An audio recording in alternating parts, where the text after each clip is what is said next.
कवन सिंह के माथे दौरवा पियरिया लागल ओहर। कवन सिंह के माथे दौरवा पियरिया लागल ओहर। कवन देई के गोद के बालकवा जे उठे लाहोची है। कवन देई के गोद के बालकवा जे उठे लाहोची है। बलमा जी के माथे दौरवा पियरिया लागल ओहर। सरोजा देई के गोद के बालकवा जे उठे लाहोची है। शिखा देई के गोद का बालकवा जे उठे लाहोची है। अरे कहवा तू चालू ये आमा भोरे बीनू सर।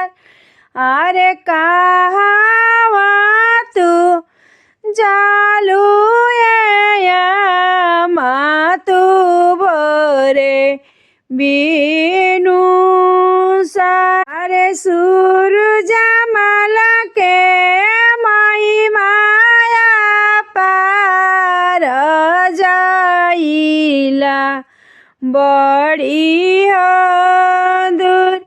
अरे छठी मैया के महिमाया पार जाइला बड़ी हो दूर। अरे छठी मैया के पूजन बेटा जाइला बड़ी दूर। अरे आदित्य मल के पूजन बेटा जाइला बड़ी दूर। अरे उनाही के बिकियाए बेटा हो तोहरो जनम। अरे उनाही के बिकियाए बेटा हो तोहरो जनम। अरे उनाही के दिहले स्वामी मोरे चल हो सोहाग। अरे उनाही के देहला वे मोरे चल हो सोहाग। अरे जवाले हम जियब हे बेटा पूजब माई के पाँव। अरे जब से जियब हे बेटा पूजब सूरज चरण। हमारा न रहले बेटा पूजिह छठी के चन।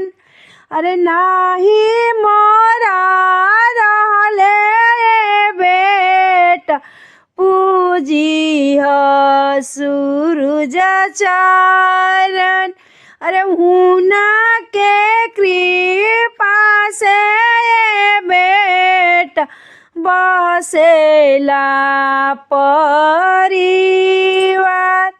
अरे उना के ही कृपा ये बेटा बसेला परिवार।